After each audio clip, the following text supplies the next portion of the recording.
ابو سعید خدری رضی اللہ تعالیٰ عنہ کی وہ حدیث سنیں جس میں اللہ کے حبیب صلی اللہ علیہ وسلم باہر نکل کے آئے. حضرت ابو سعید خدری فرماتے ہیں نحن نتذاکر المسیح الدجال، ہم لوگ مسیح دجال کا تذکرہ کر رہے تھے. کنوا دجال گندے ہو، آج کا بہت سے دجال ڈارت ہے اور سب سے بڑکا والا بھی بھوکا ہے. ہوا ہی تو ماننے کا ہوئی. اتنا ہی بھی یہ حال ہے کہ کتنے دین اور ایمان بیچ رہے ہیں اور چھوڑ رہے ہیں. اللہ حفاظت فرمائے، آمین یا رب العالمین. تو ہم لوگ مسیح دجال کا تذکرہ کر رہے تھے. کانا دجال کی بات ہو رہی تھی. آئے گا تو اس کی ایک آنکھ سپاٹ ہوگی، ایک چہرہ ایک سائڈ کا سپاٹ ہوگا، دوسری آنکھ میں بھی عیب ہوگا، ایسا ہوگا ویسا ہوگا. اس کے تعلق سے باتیں ہو رہی تھی. ماتھے پہ پیشانی پہ لکھا ہوگا کافر، کافر، ہر مومن سمجھ جائے گا. اس طرح کی باتیں چل رہی تھی. اللہ کے حبیب صلی اللہ علیہ وسلم باہر تشریف لائے. آقا نے پوچھا کیا بات ہو رہی ہے؟ ہم نے فرمایا نحن نتذاکر المسیح الدجال، ہم مسیح دجال کی بات کر رہے تھے. آقا مدنی صلی اللہ علیہ وسلم نے فرمایا اس سے کہیں خطرناک بات جو مجھے تم پر اندیشہ ہے وہ یہ ہے کہ تم شرک خفی میں مبتلا ہو جاؤ، پوشیدہ شرک تمہارے اندر سرایت کر جائے. صحابی رسول کہتے ہیں ہم نے پوچھا یہ پوشیدہ شرک کیا ہے؟ آقا مدنی صلی اللہ علیہ وسلم نے فرمایا ایک شخص 2 رکعت پڑھ رہا ہو، 2 رکعت کی نیت باندھے ہے، تب تک دیکھتا ہے کہ کوئی آ گیا ہے، اسے دیکھ رہا ہے، اس نے 2 رکعت کی نیت اور باندھ لی تاکہ کوئی کہے کہ بڑا بزرگ ہے، کوئی کہے بڑا اللہ کا ولی ہے، کوئی کہے بڑا نیک ہے، کوئی کہے بہت صوفی جی ہے. کسی سیٹ کو دیکھا، کسی پیسے والے کو دیکھا، کسی مرتبے والے کو دیکھا اور اس کے بعد سبحان اللہ اور الا اللہ شروع کیا تاکہ کوئی لفافہ آئے، کوئی ہدیہ آئے تو بڑا تقدس اور عظمت ان کے دل و دماغ میں بیٹھے اور یہ سمجھے کہ کوئی نیک شخص ہے. اللہ کے حبیب صلی اللہ علیہ وسلم فرماتے ہیں یہ پوشیدہ شرک ہے جو میری امت کے اندر سرایت کرے گا اور ساری عبادات ان کی چوپٹ کر کے رکھ دے گا.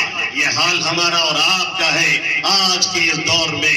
یہ حاجی اور جتنے جا رہے ہیں میری تو حیرت کی انتہا نہیں. اچھے پڑھے لکھے لوگ، اچھے مولوی، اچھے مفتی کعبۃ اللہ کی طرف پچھواڑا کر کے، کعبۃ اللہ کی طرف سرین کر کے سیلفی لے رہے ہوتے ہیں اور ویڈیو بنا رہے ہوتے ہیں. ذرا بھی ان کو احساس نہیں ہوتا ہے کہ ہم کعبہ کی عظمت کو پامال کر رہے ہیں. اور وہاں سے جب آتے ہیں مسجد نبوی، وہاں شرطہ لگا رہتا ہے، وہاں پولیس لگی رہتی ہے، وہاں متوع کھڑے رہتے ہیں جو بار بار کہتے رہتے ہیں واللہ ھذا سوء ادب، واللہ ھذا حرام، یہ بے ادبی ہے، یہ حرام ہے.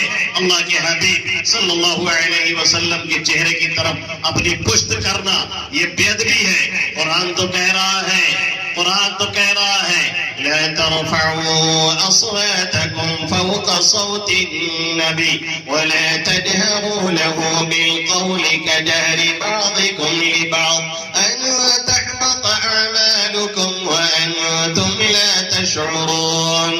یہاں آواز تیز نہیں ہونی چاہیے، یہاں زور سے نہیں بولنا ہے. اگر ذرا سی بھی آواز تیز ہوئی تمہارے سارے اعمال کیے کے کیے دھرے کے دھرے رہ جائیں گے. شام میں مریم میٹ کر دوں گا اس لیے کہ میرے نبی کو تکلیف پہنچ گئی ہے. جو بھی کر کے آیا ہے سب کیا کیا کارت ہے. اور وہاں جا کر کے آقا کی طرف سرین کر کے، آقا کی طرف پچھواڑا کر کے باقاعدہ ویڈیو گرافی ہو رہی ہے، باقاعدہ ویڈیو بنائی جا رہی ہے، باقاعدہ بتایا جا رہا ہے کہ ہم روزہ اقدس پہ آئے ہوئے ہیں، ہم کعبۃ اللہ پہ حاضر ہیں.